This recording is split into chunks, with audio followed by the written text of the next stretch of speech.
പുറപ്പാടിൻ്റെ പുസ്തകം 20-ാം അധ്യായം. 10 പ്രമാണങ്ങൾ. ദൈവം അരുളിച്ചെയ്ത വചനങ്ങളാണിവ. അടിമത്തത്തിൻ്റെ ഭവനമായ ഈജിപ്തിൽ നിന്ന് നിന്നെ പുറത്തു കൊണ്ടുവന്ന ഞാനാണ് നിന്റെ ദൈവമായ കർത്താവ്. ഞാനല്ലാതെ വേറെ ദേവന്മാർ നിനക്ക് ഉണ്ടാകരുത്. മുകളിൽ ആകാശത്തിലോ താഴെ ഭൂമിയിലോ ഭൂമിക്കടിയിലോ ജലത്തിലോ ഉള്ള ഒന്നിൻ്റെയും പ്രതിമയോ സ്വരൂപമോ നീ നിർമ്മിക്കരുത്. അവയ്ക്കു മുമ്പിൽ പ്രണമിക്കുകയോ അവയെ ആരാധിക്കുകയോ ചെയ്യരുത്. എന്തെന്നാൽ ഞാൻ നിന്റെ ദൈവമായ കർത്താവ് അസഹിഷ്ണുവായ ദൈവമാണ്. എന്നെ വെറുക്കുന്ന പിതാക്കന്മാരുടെ കുറ്റങ്ങൾക്ക് അവരുടെ മക്കളെ 3-4 തലമുറ വരെ ഞാൻ ശിക്ഷിക്കും. എന്നാൽ എന്നെ സ്നേഹിക്കുകയും എൻ്റെ കൽപ്പനകൾ പാലിക്കുകയും ചെയ്യുന്നവരോട് 1000 തലമുറകൾ വരെ ഞാൻ കരുണ കാണിക്കും. നിന്റെ ദൈവമായ കർത്താവിൻ്റെ നാമം വൃഥാ ഉപയോഗിക്കരുത്. തൻ്റെ നാമം വൃഥാ ഉപയോഗിക്കുന്നവനെ കർത്താവ് ശിക്ഷിക്കാതെ വിടുകയില്ല. സാബത്ത് വിശുദ്ധ ദിനമായി ആചരിക്കണമെന്ന് ഓർമ്മിക്കുക. 6 ദിവസം അധ്വാനിക്കുക, എല്ലാ ജോലികളും ചെയ്യുക. എന്നാൽ 7-ാം ദിവസം നിന്റെ ദൈവമായ കർത്താവിൻ്റെ സാബത്താണ്.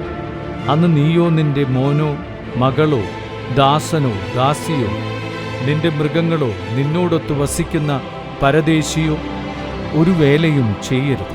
എന്തെന്നാൽ കർത്താവ് 6 ദിവസം കൊണ്ട് ആകാശവും ഭൂമിയും സമുദ്രവും അവയിലുള്ള സമസ്തവും സൃഷ്ടിക്കുകയും 7-ാം ദിവസം വിശ്രമിക്കുകയും ചെയ്തു. അങ്ങനെ അവിടുന്ന് സാബത്ത് ദിനത്തെ അനുഗ്രഹിക്കുകയും വിശുദ്ധീകരിക്കുകയും ചെയ്തു. നിന്റെ ദൈവമായ കർത്താവ് തരുന്ന രാജ്യത്ത് നീ ദീർഘകാലം ജീവിച്ചിരിക്കേണ്ടതിന് നിന്റെ പിതാവിനെയും മാതാവിനെയും ബഹുമാനിക്കുക. കൊല്ലരുത്, വ്യഭിചാരം ചെയ്യരുത്, മോഷ്ടിക്കരുത്, അയൽക്കാരനെതിരായി വ്യാജസാക്ഷ്യം നൽകരുത്, അയൽക്കാരൻ്റെ ഭവനം മോഹിക്കരുത്, അയൽക്കാരൻ്റെ ഭാര്യയെയോ ദാസനെയോ ദാസിയെയോ കാളയെയോ കഴുതയെയോ അവൻ്റെ മറ്റെന്തെങ്കിലുമോ മോഹിക്കരുത്. ജനം ഭയന്നു വിറയ്ക്കുന്നു.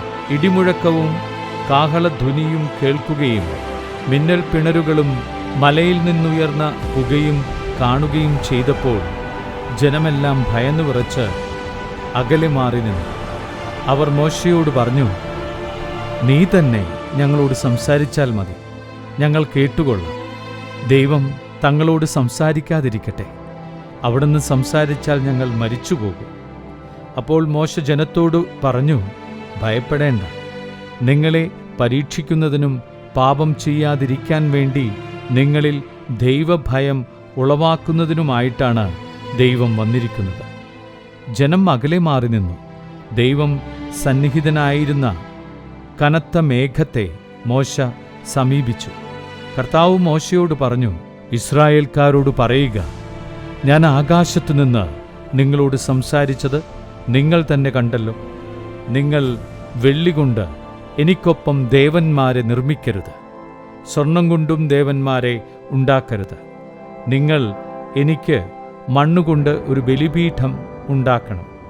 അതിന്മേൽ ആടുകളെയും കാളകളെയും ദഹനബലികളും സമാധാന ബലികളുമായി അർപ്പിക്കണം.